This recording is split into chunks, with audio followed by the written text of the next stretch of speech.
आज की मुख्य खबरें, शांति, विकास और विवाद। जम्मू कश्मीर में सीमा पर शांति, विधायक ने लोगों से सुरक्षित रहने की अपील की। अंतर्राष्ट्रीय सीमा से लगे इलाकों में कल रात शांति बनी रही, जो हाल के दिनों में पहली शांत रात थी। कहीं भी किसी अप्रिय घटना की सूचना नहीं मिली है। इस बीच पूरी विधानसभा क्षेत्र के विधायक सज्जाद सफी ने सीमावर्ती क्षेत्रों के लोगों से अपील की है कि वे अभी LOC के पास पड़े बिना फटे हुए सैन्य उपकरणों के कारण अगले 2 दिनों तक अपने घरों को वापस न लौटें। उन्होंने कहा कि सीज फायर को अभी ज्यादा समय नहीं हुआ है और जब तक सेना इन उपकरणों को निष्क्रिय नहीं कर देती तब तक लोगों को धैर्य बनाए रखना चाहिए। भारत पाक सीज फायर के बाद बाजार में उछाल, निवेशकों में उत्साह।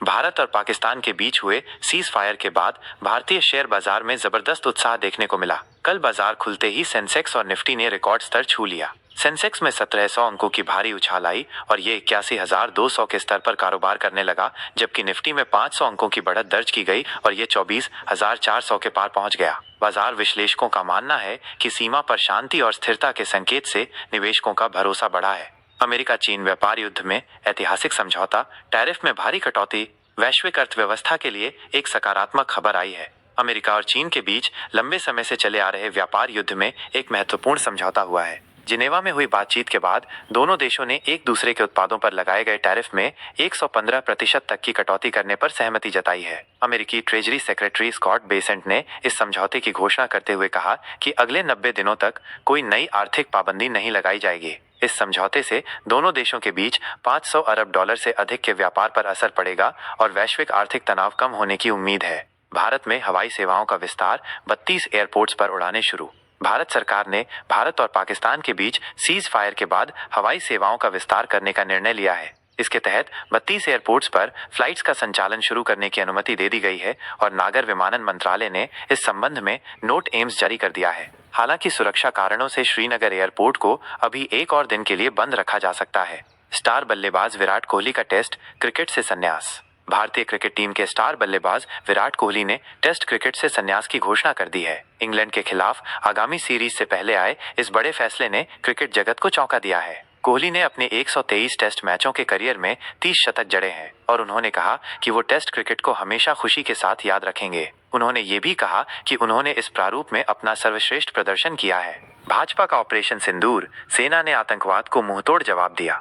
भाजपा नेता संबित पात्रा ने ऑपरेशन सिंदूर पर एक प्रेस कॉन्फ्रेंस की, जिसमें उन्होंने कहा कि भारतीय सेना ने आतंकवाद को मिट्टी में मिला दिया है और पहलगाम में हुए आतंकी हमले का बदला ले लिया है। उन्होंने प्रधानमंत्री नरेंद्र मोदी के बयान का हवाला देते हुए कहा कि सरकार ने आतंकवादियों को उनके किए की सजा दी है। पात्रा ने यह भी दावा किया कि मोदी सरकार की नीतियों के कारण पाकिस्तान कमजोर हुआ है और POK में आतंकियों के कई ठिकानों को तबाह किया गया है। उन्होंने संकेत दिया कि सिंधु जल समझौता भी फिलहाल निलंबित रहेगा। दिल्ली में सौर ऊर्जा संयंत्र, उपराज्यपाल करेंगे शिलान्यास। दिल्ली विधानसभा परिसर में 500 किलोवाट क्षमता का एक सौर ऊर्जा संयंत्र स्थापित किया जाएगा। इसका शिलान्यास उपराज्यपाल विनय कुमार सक्सेना करेंगे, जबकि मुख्यमंत्री रेखा गुप्ता और विधानसभा अध्यक्ष भी इस कार्यक्रम में मौजूद रहेंगे। ये कार्यक्रम आज सुबह 11 बजे दिल्ली विधानसभा परिसर में आयोजित किया जाएगा। मौसम का अलर्ट, 50 जिलों में बारिश और आंधी की संभावना। मौसम विभाग ने अगले 24 घंटों के लिए देश के 50 जिलों में बारिश और आंधी का येलो अलर्ट जारी किया है।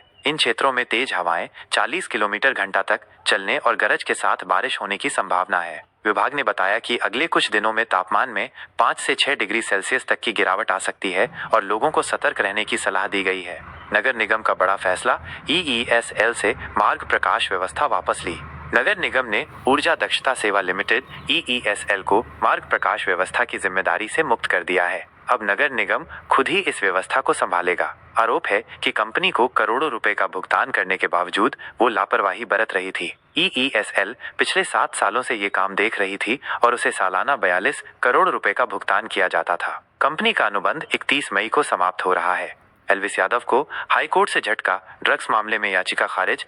इलाहाबाद हाईकोर्ट ने यूबर एल्विस यादव को बड़ा झटका देते हुए नोएडा रे पार्टी में ड्रग्स और सांप के जहर से जुड़े मामले में उनकी याचिका खारिज कर दी है। एल्विस ने इस मामले में उनके खिलाफ जारी चार्जशीट समन को रद्द करने की मांग की थी। यह FIR पिछले साल 3 नवंबर को नोएडा सेक्टर 39 में दर्ज हुई थी, जिसमें एल्विस यादव समेत कई लोगों को आरोपी बनाया गया था। अन्य महत्वपूर्ण खबरें। डिप्टी CM केशव प्रसाद मौर्य ने तपोवन में भगवान बुद्ध की प्रतिमा का अनावरण किया। बिजली की समस्या से परेशान किसानों ने सिकोहाबाद में बिजली घर पर ताला लगाकर प्रदर्शन किया। अवैध मस्जिदों और मदरसों पर कार्रवाई जारी है। अरबिया मिसबाउल उलूम मदरसा बंद किया गया। स्कूल में सोते हुए प्रधानाध्यापक का वीडियो वायरल, बीईओ ने लिया संज्ञान। दिकौली दरगाह पर इस साल जेठ मेला रद्द कर दिया गया है। जिले में 8 साल बाद सर्किल रेट बढ़ने की संभावना। पीडब्ल्यूडी विभाग के जेई राम गणेश पासवान 6 करोड़ रुपए के गबन के आरोप में सस्पेंड। साइबर टीम ने ठगी के शिकार लोगों के 4.74 लाख रुपए वापस दिलाए। माटा टीला बांध पर तेज तूफान से क्षति, अधिकारियों में हड़कंप। प्रसूता माल्टी सोनी की मौत के मामले में 2 डॉक्टरों की सेवा समाप्त। गोंडा में नहर खुदाई के लिए 3 गांवों में पुलिस तैनात, विवादित घर गिराने की तैयारी। हेयर ट्रांसप्लांट के दौरान इंजीनियर की संदिग्ध मौत, 54 दिन बाद एफआईआर।